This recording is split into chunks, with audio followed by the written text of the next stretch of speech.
हाय मेरे champions class 7 के, कैसे हैं आप?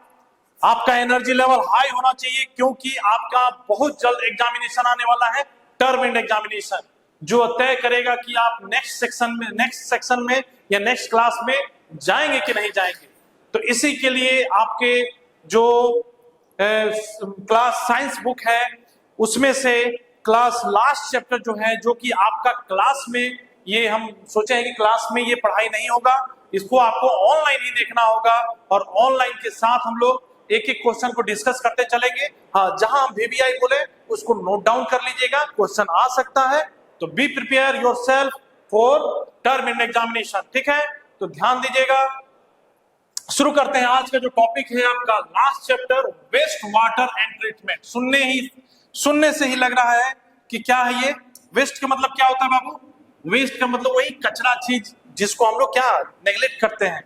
वेस्ट चीज मतलब वो कचरा, उस चीज कचरे को क्या करना है, उस कचरा मतलब कि गंदा पानी को ट्रीटमेंट करना है। आप देखते होंगे, आप जहां भी रहते होंगे, आपने लोकेलिटी में देखते होंगे कि नाली द्वारा निकला हुआ गंदा पानी एक बड़े नाले में जाता है। अगर आप बेतिया में रहते हैं, बेतिया के जो मेरे स्टूडेंट हैं, जो इस स्कूल के स्टूडेंट हैं, उनको जैसे उनके लिए मैं ये बताना चाहूंगा कि जहां भी लोकेलिटी में आप रहते हैं तो आप देखते होंगे कहीं ना कहीं एक छोटी नाली एक बड़ा नाला में जाता है। बड़ा नाला को जब आप देखते होंगे तो एकदम स्टिंक्टेड ब्लैक कलर का रहता है।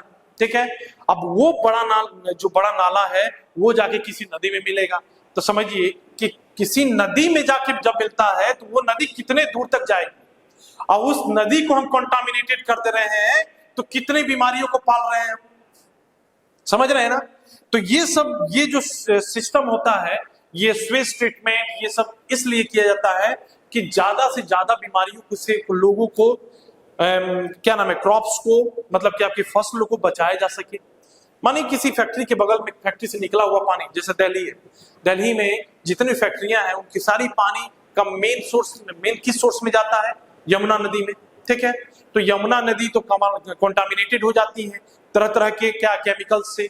ठीक है, और वो केमिकल्स बाई किसी थ्रू द्वारा आपके घर में अगर आ जाता है, 0.01% भी रहता है तो आपको इन्फेक्ट कर सकता है, आपको बीमार बना सकता है। ठीक है, तो सरकार ने उसके लिए क्या किया कि जो सब जगह की नालियां जो है, सब जगह की जो नालियां है, एक बड़े नाले में जब जाता है तो उस नाले को जब वो नाला, बड़ा नाला जो है, मुख्य द्वार का, उस सिटी का जो, उस शहर का जो नाला है, वो जब मुख्य द्वार में किसी नदी में मिलने जाता है तो उससे पहले एक ट्रीटमेंट बनाया जाता है जिसको कहा जाता है स्वेज ट्रीटमेंट प्लांट्स कहते हैं उसको। ठीक है, वहां पे उससे जो भी अनवांटेड या कंटामिनेटेड या डर्टी वाटर या वेस्ट वाटर जो होते हैं, उसमें से गंदगी को साइड कर दिया जाता है और कंटामिनेटेड पानी को उस नदी में डाल दिया जाता है। ठीक है, याद रखिएगा, क्योंकि कंटामिनेशन ऑफ वाटर बहुत खतरनाक होता है, बीमारी फैलाने में, इन्फेक्शियस होता है, बीमारी फैलाने में बहुत तेजी से बीमारी फैलती है इससे।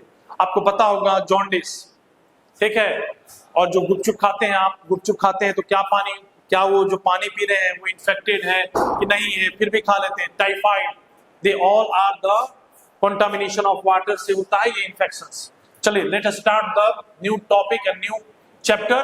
We all know that despite the plenty of water on the earth, हमको पता है कि ज्यादा पानी होने के बाद भी there is an extremely small amount of drinkable water. Yes, इतने परसेंट, मतलब अर्थ पे आपका 70% भी वाटर है, उस 70% में कितना पीने लायक है बाबू? 0.004 या 0.001, समझिएगा। अब उस 0 पे ड्रिंकेबल वाटर में इतना कम पानी है, उसमें भी अगर किसी तरह का इंफेक्शन आ जाता है, कंटामिनेटेड आते हैं, तो वो भी तो 0 हो गया, तब कहां पीने लायक पानी? We waste more water than we use. सही बात है, हम पीने से ज्यादा क्या करते हैं, हम अपना यूज करने से ज्यादा वेस्ट करते हैं। एक कपड़े को धोने के लिए 4 बाल्टी से धोते हैं क्योंकि आपके पास पानी है। जिस इंसान या जिस शहर में, जिस स्टेट में पानी की कमी है, उनसे पूछिए कि कोसों दूर जाके घेला माथा पे लेकर पानी लेके आते हैं पीने के लिए, वो भी पानी उतनी पीने लायक नहीं है, फिर भी पीने के लिए लेते हैं और बचा बचा के उसको यूज करते हैं, क्योंकि उनको वो मेहनत याद आती है कि मॉर्निंग में उठ के हमको उतने दूर चलना है एक घेला पानी के लिए। पर बिहार के लोग बहुत लकी हैं कि उनको भगवान की कृपा से या जैसे भी मानिए उनके पास ये पानी की कमी अब होने नहीं, मतलब पानी की कमी नहीं होती। ठीक है, तो उसका हम लोग क्या करते हैं, उसकी वैल्यू नहीं समझते। We contaminated water, we leave our taps running and let the clean water run into the drain. याद रखना कि बहुत सारे जल जन योजना होते हैं, तो उसमें कहीं ना कहीं किसी बच्चे द्वारा, किसी असामाजिक तत्व द्वारा क्या कहता है, नल को तोड़ दिया जाता है। नल को तोड़ने के बाद अगर उस पर बहुत लोग ध्यान नहीं देते हैं तो वो पानी ऐसे रन अप करता है, जबकि अच्छा पानी है। तो पानी रन करता है तो क्या होता है, वो वेस्टेज ऑफ वाटर है, समझ रहे हैं ना। तो जितने पीने हैं उतना ही पीजिए, जितना उसको कंजर्व कीजिए, क्योंकि आपके आने वाले जनरेशन को भी तो हम लोग कुछ देके जाना है ना। ऐसा नहीं है कि हम तो भाई जी लिए, हम स्वार्थी नहीं बनना है। हर चीज पीछे अपने आने वाले बच्चे के बारे में सोचिए, उसको भी जीना है कि नहीं जीना है, तो कुछ बचा के चलिए उसको। We contaminated water, we leave our taps in running and let the clean water run into the drain. समझ गए, नल को छोड़ देते हैं और जो क्लीन वाटर है वो ऐसे ही बहते रहता है। And we use the more and more water thoroughly that deplete our water table. क्या करते हैं, अगर कल चापाकल का यूज कर रहे हैं, अननेसेसरी पानी जा रहा है, या मानी टंकी में आप पानी भर रहे हैं, तो वो भी तो क्या हो रहा है, depletion of water, ground water हो रहा है ना। ग्राउंड वाटर पानी को डिप्लेट कर रहे हैं, वो लिमिटेड है, उसको समय लगता है उसको फिल अप करने में। तो ये सब चीज को ध्यान रखना है, डिप्लेशन ऑफ अंडरग्राउंड वाटर। अब देखिए, the water used to be once and can not be use again is called waste water. एक ऐसा पानी जिसको आपने एक बार यूज कर लिया, मानी कपड़ा धो लिया है, उस कपड़े से निकला हुआ पानी जो वेस्ट हो गया, उसको आप दोबारा यूज कर सकते हैं, नहीं कर सकते। तो जो दोबारा यूज नहीं कर सकते उसको कहते हैं वेस्ट वाटर। याद रखना, क्या कहते हैं बाबू, वेस्ट वाटर कहते हैं। The waste water is produce in the homes, किसमें, होम्स में, and as well in the industries, hospitals, office and crop fields. ठीक है, कहां से वेस्ट वाटर बनता है, ज्यादातर घर से निकलता है, मतलब घर की गंदगी में जैसे नहाए वो पानी वेस्ट गया, आपने कपड़ा धोया वो पानी वेस्ट गया। ठीक है, उसके बाद मेन देखिए इंडस्ट्री, जो कि बहुत खतरनाक होता है, बहुत सारे केमिकल्स उसमें रन ऑफ होते हैं और जाते हैं कहां पे, नदी में मिलते हैं, जो कंटामिनेशन करता है। उसके हॉस्पिटल्स, हॉस्पिटल भी कंटामिनेशन है, बहुत तरह के मरीज आते हैं, बहुत सारे के कोई ऑपरेशन होता है या कुछ भी होता है तो वो सब उसमें पानी में ही बहा दिया जाता है, वो भी कंटामिनेशन है। ऑफिसेज एंड क्रॉप फील्ड से भी निकलता है, मानिए आपने किस क्रॉप फील्ड में ज्यादा पानी भर दिया, वो भी रन ऑफ करेगा। आपने फर्टिलाइजर डाल दिया है ज्यादा, वो फर्टिलाइजर कहीं निकलते निकलते निकलते क्या करेगा, वो पीने लायक पानी नहीं छोड़ेगा आपको। ये सब चीज को याद रखना है। Excessive use of fertilizer is also क्या करते हैं, वेस्ट वाटर का प्रोडक्शन करते हैं। ठीक है, तो आई होप ये समझ गए होंगे। चलिए आगे आते हैं, क्या कह रहा है, the dirty water produce in the house hold activity. समझिएगा, क्या डर्टी वाटर जो है, गंदा पानी जो है बाबू, गंदा पानी कहां, हाउस होल्ड एक्टिविटी से, मतलब घर द्वारा, घर में किए गए काम द्वारा जो गंदे पानी निकलते हैं, जैसे ब्रशिंग, वॉशिंग, क्लीनिंग, कुकिंग। ठीक है, ये सारे एक्टिविटी जो घर में होते हैं, इसके द्वारा जो निकलता है क्या आपको, वेस्ट वाटर, उसको कहते हैं डोमेस्टिक वेस्ट वाटर। याद रखना, कोई आपसे पूछे कि what is the domestic waste water, domestic waste water क्या होता है, कि डोमेस्टिक वेस्ट वाटर होता है कि आपके घर द्वारा यूज किया हुआ पानी जो बाहर निकलता है, उसको कहते हैं डोमेस्टिक वेस्ट वाटर। ध्यान रखना बाबू इसको।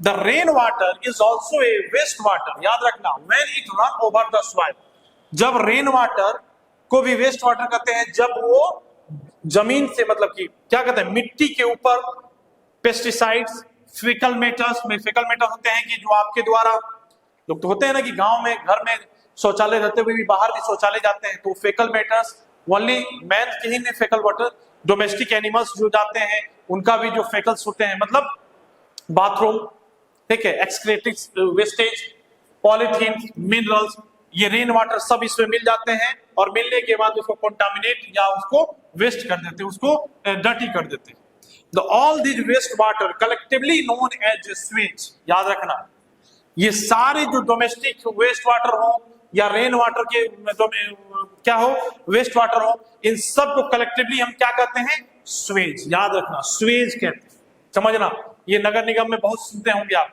या नगर परिषद में जो साफ करने वाले आते हैं। This Suez contain so many contaminated ये थोड़ा स्पेलिंग गलत है, देख लीजिएगा बाबू। This swage contain a many contaminated in it that make it unfit for use। जब ये सारे गंदगी मिल जाते हैं तो वो क्या करते हैं, कंटामिनेट करते थे वाटर को, तो क्या वो पानी आप पी पाएंगे? नहीं पी पाएंगे। यूज कर पाएंगे? नहीं कर पाएंगे। कंटामिनेटेड माने किसी की शौचालय का पानी आ रहा है, उस पानी को आप क्या यूज कर सकते हैं? किस चीज, कोई चीज भी यूज नहीं कर सकते, ठीक है। एंड तब this dirty water has to be treated before use. अब उस डर्टी वाटर को हम क्या करेंगे, उसका ट्रीटमेंट करवाएंगे, स्वेज ट्रीटमेंट करेंगे। क्यों करेंगे? कि उसको यूज करना है तो उसको स्वेज ट्रीटमेंट करना होगा, ठीक है। नो दिस, समझिएगा इसको, ये इंपॉर्टेंट है। VVI समझिए बाबू, इंपॉर्टेंट। VVI क्या कह रहा है?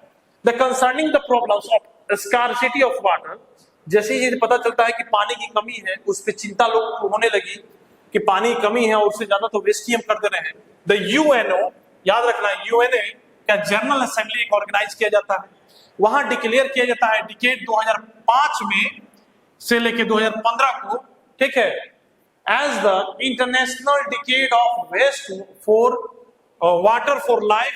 एंड 22 मार्च को सेलिब्रेट किया जाता है वर्ल्ड वाटर डे। देखिए ध्यान देना मेरे क्लास 7 के बच्चे, इसमें ध्यान देखिए, दो क्वेश्चन यहां से निकल के आ रहा है। सबसे पहले कि वर्ल्ड वाटर डे कब मनाया जाता है, इसको नोट कर लेना। वर्ल्ड वाटर डे कब मनाया जाता है?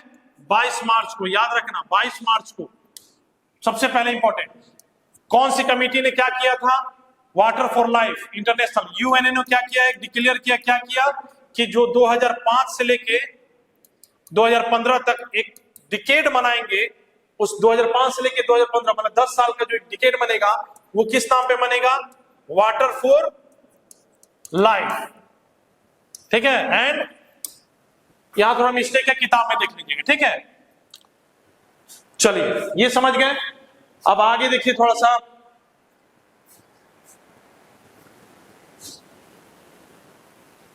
अब देखते हैं कंटामिनेशन क्या है। कंटामिनेट कौन से सब्सटेंस करते हैं? The contaminant present in the Suez. क्या क्या कंटामिनेंट प्रेजेंट रहते हैं सॉइल में, स्वेज में, जो वाटर को गंदा बनाते हैं? तो सबसे पहले देखते हैं, the impurities that make the fresh water unsuitable for the drinking is called a contaminant. जो पीने वाले पानी को गंदा कर दे, आपके पीने लायक वो पानी नहीं रहे, उसको कहेंगे कंटामिनेंट। मतलब आपने जैसे कल से पानी निकाला, देखा कि उसमें कुछ पड़ा हुआ है तो आप नहीं पी पा रहे, तो जो पड़ा हुआ है वो कंटामिनेंट है, यानी आपको पीने के लिए नहीं पीने के लिए मजबूर किया, उसको कंटामिनेट करेंगे, ठीक है। इसको ध्यान देना। The contaminants are added to be water through a many sources and thus may be vary in their physical and the chemical nature। एकदम सही है। केमिकल नेचर कैसे होगा? अगर वेस्टेज आ रहे हैं आपकी फैक्ट्री से और वो कंटामिनेट कर रहे हैं आपके वाटर को, तो केमिकली हो गया। फिजिकली कैसे होगा? मानिए आपने इसे कुछ डाल दिया है या कुछ गलती से कुछ पड़ गया है, तो फिजिकल हो सकते हैं, ठीक है, जैसे धूल पड़ गया या कुछ पड़ जाता है, या उसमें से कुछ आपको देखिएगा, बेतिया का बता रहे हैं हम कहानी। बेतिया में बहुत सारे जिले में आपको चापाकल से, मतलब कि हैंड पंप से, उसमें पाए गए हैं ट्रेसेस यूरेनियम के, जो कि रेडियो एक्टिव होता है, बहुत खतरनाक होता है, कैंसरियस सेल्स को डेवलप करने में हेल्प करता है। समझिए कि कंटामिनेशन हो चुका है बिहार के अच्छे लगभग 12 से 15 जिलों में मिला गया है। वहां के सैंपल जब लिया गया, देखा गया कि उसके पानी में ट्रेसेस पाए गए हैं यूरेनियम का, जो कि बहुत खतरनाक होता है, ठीक है। Flowing contaminated might be present in water. देखिए कैसे कैसे कौन कौन प्रेजेंट होते हैं। सबसे पहले देखिए, और मेरे क्लास 7 के शेरनियो, इसको जरूर ध्यान दीजिएगा, ये क्वेश्चन आपका 3 या 4 नंबर में जरूर पूछेंगे हम। सबसे पहला याद रखिएगा, pathogenic bacteria, virus and other microbes. ये कोई जरूरी नहीं है कि हॉस्पिटल से जो निकला हुआ पानी ही ये पैथोजेनिक या वायरस दे सके, उसका सोर्स कुछ भी हो सकता है। जहां पीने लायक पानी है वहां पे फेकल मैटर, वहां पे मानिए बच्चों के द्वारा किया हुआ बाथरूम या लैट्रिन, या किसी के द्वारा घर से निकला हुआ क्या नाम है, टंकी का पानी, ठीक है, शौचालय का पानी, वो सभी कंटामिनेशन कर सकता है, ठीक है।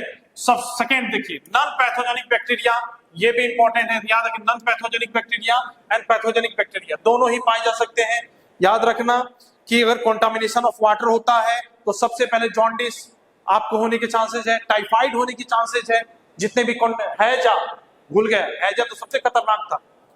The organic particles in the form of the faecals, hairs, food, plants materials and humus, ये all this substance are organic particles which contaminate the water. ठीक है। 4 नंबर देखिए, the soluble organic matter like urea, ऐसा नहीं है कि जो पानी में आपको दिखाई नहीं दे रहा है तो पानी साफ है, ऐसा नहीं है। यहां देखिए सोल्यूबल ऑर्गेनिक मतलब कि जो घुल चुके हैं, आप नहीं देख सकते हैं उसको, घुले हुए क्या क्या है। यूरिया कहां यूज करते हैं, क्रॉप फील्ड में ज्यादा यूरिया डाल दिए हम, ठीक है, वो रन ऑफ चल के यहाँ हमारा ड्रिंकिंग वाटर में मिल गया और उसको हमने पी लिए, तो यूरिया से क्या होगा, पेट का पूरा गर्म, मतलब पेट एकदम एसिडिटी से भर जाएगा। एक्सेसिव यूज करने पर आगे दिक्कत भी हो सकता है, अल्सर्स होते हैं इससे। Urea, fruit sugars and proteins, drugs and pharmaceuticals, they all are organic soluble metals, जो आपको पता नहीं चलेगा, पर पीने के बाद जब बीमारी होगी तब पता चलेगा कि हमने क्या ड्रिंक कर लिया है। Inorganic particles like a sand, बालू का मिलना, कभी कभी देखे होंगे कल जब सूख जाता है, ज्यादा चलाते हैं तो पानी आता है बालू का, क्या पानी, बालू वाला पानी पी सकते हैं आप, वो भी तो कंटामिनेटेड है, पीने लायक अनफिट है वो। Grades, metals and the ceramics, this all are is called inorganic which contaminate the water, these all are the contaminant which making the water for unfit for drinking। ठीक है। अब आगे देखते हैं हम लोग, ये है आपका 6 soluble inorganic particles like ammonia, road salt, sorry road salt नहीं होगा यहां पे, rock salt होगा, rock salt, sea salt, cyanide and hydrogen sulphide and thiocyanide, ये याद रखना बाबू, ये भी सॉल्युबल इनऑर्गेनिक है। सॉल्युबल ऑर्गेनिक कौन कौन था, यूरिया था हमारा, ठीक है, फेकल्स मेटर्स थे, ये सब चीज क्या नहीं है, यहाँ पे इनसॉल्युबल है, ये इसको याद रखना। The small animal like a protozoan, insect and small fishes, arthropoda, they all are contaminants. 8वां, many gases emulsion like a paint, toxin like a pesticide and herbicides, अभी बताएं आपको, पेस्टिसाइड्स भी और हर्बिसाइड्स, ये सारे केमिकल्स मिलते हैं और क्या करते हैं, आपके पानी को पीने लायक नहीं बनाते। From this all the description given above, it's can be understood how harmful Suez water, ठीक है, स्वेज वाटर कितना गंदा होता है, ठीक है, ये आपको बताता है। ठीक है, मिलते हैं नेक्स्ट सेगमेंट के साथ, तब तक के लिए जय हिंद जय भारत।